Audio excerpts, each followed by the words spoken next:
بسم اللہ الرحمن الرحیم۔ محترم سامعین کرام، السلام علیکم ورحمۃ اللہ وبرکاتہ۔ کیسے ہیں آپ سب دوست؟ امید کرتا ہوں آپ سب لوگ خیریت سے ہوں گے۔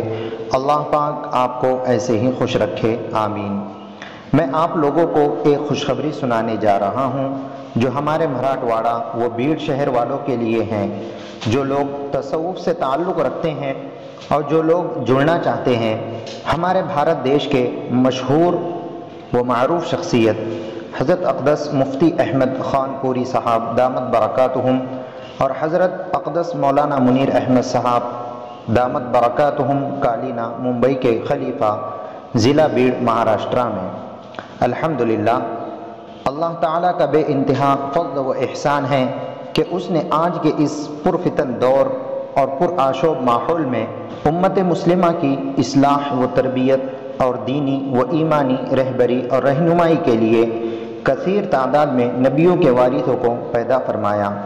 جو اپنی بے پناہ کوششوں اور کاوشوں، محنتوں اور قربانیوں کے ذریعے شب و روز اپنے علم و عمل کی روشنی میں مردہ دلوں کو جلا بخشنے،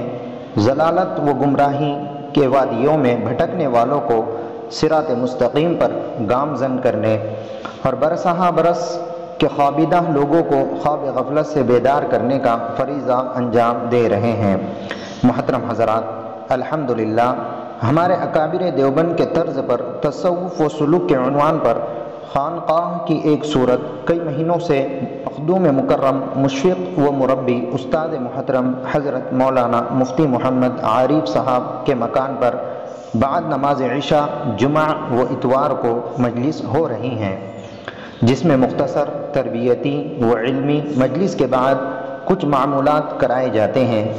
بعد 12 تسبیح کا ذکر جہری ہوتا ہے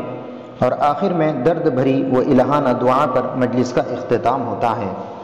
اس مجلس میں صرف شہر کے علماء، حفاظ و ائمہ کرام ہی کو اجازت ہوتی ہے۔ الحمدللہ اس عاجز کا بھی اس مجلس میں جانا ہوتا ہے۔ ایک دن شرکائے مجلس کو ذکر جہری کی اجازت دینے کے لیے بادل ناخواستہ اپنے دل کی کئی سال پرانی راز کی بات، انتہائی اہم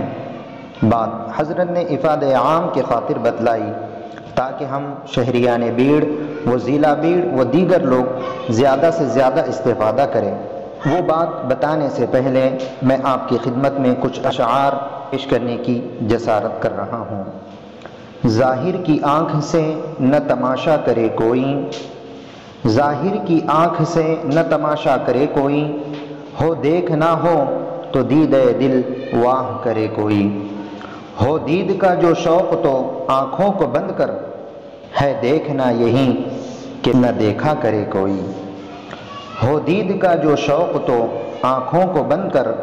دیکھنا یہی کہ نہ دیکھا کرے کوئی، دل کے خانے میں خدا تھا مجھے معلوم نہ تھا، دل سے نکل گیا کہ جگر سے نکل گیا،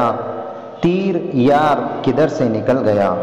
وہ بات یہ ہے کہ آج سے تقریباً 8 سال پہلے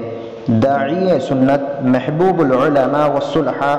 حضرت اقدس مولانا منیر احمد صاحب دامت برکاتہم خلیفہ و مجاز مرشد امت حضرت شاہ مولانا عبد الحلیم صاحب جون پوری رحمۃ اللہ علیہ نے حضرت مولانا مفتی محمد عارف صاحب دامت برکاتہم کو خلافت و بیعت کی اجازت مرحمت فرمائی، جبکہ الحمدللہ سلسلہ چشتیہ کے اسی بابرکت فیض کو ہمارے علاقے میں جاری رکھتے ہوئے ملک کی عظیم المرتبہ شخصیت حضرت مولانا مفتی محمود الحسن گنگوہی کہ اجل خلیفہ نامور عالم دین نمونہ اسلاف شیخ طریقت حضرت اقدس مولانا مفتی احمد خان پوری صاحب دامت برکاتہم شیخ الحدیث جامعہ تعلیم الدین ڈھابیل گجرات و رکن شورا دارالعلوم دیوبند نے بھی حضرت مولانا مفتی محمد عارف صاحب دامت برکاتہم کو آج سے 2 سال قبل شوال المکرم 1440 ہجری کو بیعت کی اجازت و خلافت کے ذریعے خود کی اصلاح کے ساتھ قوم و ملت کی عظیم ذمہ داری پر مامور فرمایا ہے۔ لہٰذا اہلیان بیڑ و ضلع بیڑ ہم تمام کی ذمہ داری ہے کہ حسب موقع ہم بھرپور فائدہ اٹھائیں اور اپنی اصلاحی تعلق قائم کریں۔ اصلاحی تعلق قائم کرنے کے لیے حضرت روزانہ دارالافتاء ایک مینار مسجد چوک بیڑ میں بعد نماز عصر تا مغرب رہتے ہیں۔ دیگر اکابرین کے مکمل احترام کے ساتھ حسب موقع حضرت مفتی صاحب سے بھی استفادہ کیجیے۔ نیز یوٹیوب چینل ایک مینار آفیشل پر حضرت مفتی محمد عارف صاحب کی نصیحتیں و بیانات و آن لائن مجلس بھی آتی رہتی ہیں، آپ اس سے بھی استفادہ کر سکتے ہیں۔ آپ سے گزارش ہے کہ اس ویڈیو کو زیادہ سے زیادہ لوگوں تک شیئر کریں، اور آپ ہمارے چینل ایک مینار آفیشل پر نئے ہوں تو چینل کو سبسکرائب کریں۔ خدا حافظ۔